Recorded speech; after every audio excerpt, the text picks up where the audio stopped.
Hi friends, welcome to ആഗീസ് taste. ഞാൻ എത്തിയിരിക്കുന്ന ഒരു മോരുകറിയുടെ റെസിപ്പിയുമായിട്ടാണ്. എന്നോട് ഒരു സബ്സ്ക്രൈബർ ചോദിച്ചിരുന്നു, ചേച്ചി ഉണ്ടാക്കുന്ന മോരിൻ്റെ ഒരു റെസിപ്പി ഇടുമോയെന്ന്. അതനുസരിച്ച് ഞാൻ ചെയ്തതാണ്. മോര് പല തരത്തിൽ നമ്മൾ ഉണ്ടാക്കാറുണ്ട്, പക്ഷേ ഇതൊരു വെറൈറ്റി മോരുകറിയാണ് കേട്ടോ. അപ്പോൾ ഇത് എങ്ങനെ ഉണ്ടാക്കിയിരിക്കുന്നത് നമുക്കൊന്ന് കണ്ടു നോക്കാം. നമ്മുടെ മോര് കാച്ചാനുള്ള പാത്രം വെച്ചിട്ടുണ്ട്. അതിലേക്ക് കുറച്ച് എണ്ണ ഒഴിച്ചു കൊടുക്കാം. വെളിച്ചെണ്ണ, 1 ടീസ്പൂൺ കടുക് ഇട്ട് കൊടുക്കാം. കടുക് പൊട്ടി തുടങ്ങിയിട്ടുണ്ടെങ്കിൽ ഇതിലേക്ക് ഒരു 3-4 ഉണക്കമുളക് ഇട്ട്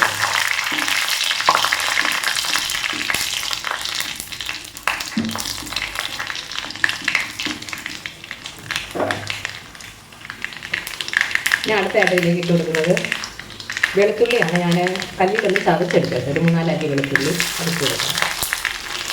ഒരു കഷ്ണം ഇഞ്ചിയും ചതച്ചെടുത്തിട്ടുണ്ട്, അതിലിട്ട്.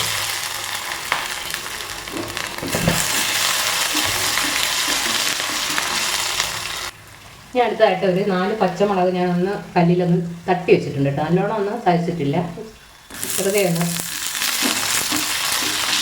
തട്ടിയെടുത്തതേ.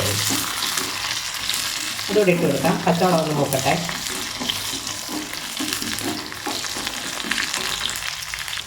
പച്ചമുളക് മൂത്ത് വന്നിട്ടുണ്ട്. ഈ സമയം കുറച്ച് കറിവേപ്പില ഇട്ട് കൊടുക്കാം.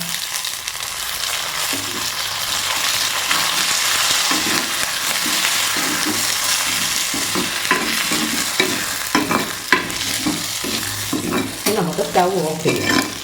ഓഫ് ചെയ്തിട്ട് കുറച്ച് പൊടികളിട്ട് കൊടുക്കാണ്ട് അതിട്ട് കൊടുക്കും.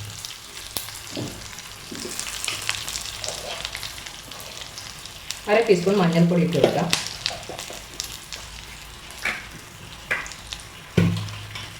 അര ടീസ്പൂൺ കായപ്പൊടി. രണ്ടും കൂടെ നല്ലതുപോലെ മിക്സ് ചെയ്യാം. സ്റ്റൗ ഓഫ് ചെയ്തിട്ടാണ് ഞാനിത് ചെയ്യുന്നത്. ഇതിലേക്ക് നമുക്ക് ആവശ്യത്തിന് ഉപ്പ് കൂടി ഇട്ട് കൊടുക്കാം.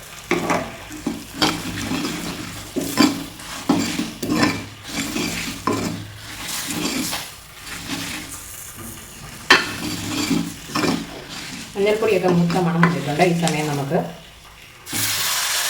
തൈരുണ്ടല്ലോ, ഞാൻ മിക്സിയിലൊന്ന് അടിച്ച് വെച്ചിട്ടുണ്ട്, അത് ഒഴിച്ച് കൊടുക്കാം.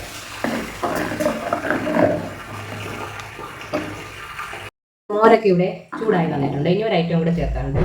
1 കപ്പ് തേങ്ങാപ്പാലാണ്, 1/4 പാലാണ് തേങ്ങയുടെ, അതുകൂടെ ചേർത്ത് ഒന്ന് ചൂടാക്കി എടുക്കാം. അത്രയും നമ്മുടെ മോര് കറി ഇവിടെ റെഡി ആയിട്ടുണ്ട്. ഒരു വെറൈറ്റി കറിയാണ്, വളരെ ടേസ്റ്റി കറിയാണ്. അപ്പോൾ ഇത് എല്ലാവരും ഒന്ന് ട്രൈ ചെയ്ത് നോക്കണം കേട്ടോ. ഇഷ്ടപ്പെടുന്നെങ്കിൽ ലൈക്ക് ചെയ്യും, ഷെയർ ചെയ്യും, കമൻറ്റ് ചെയ്യും, ചാനൽ സബ്സ്ക്രൈബ് ചെയ്യും വേണം. Okay, thank you.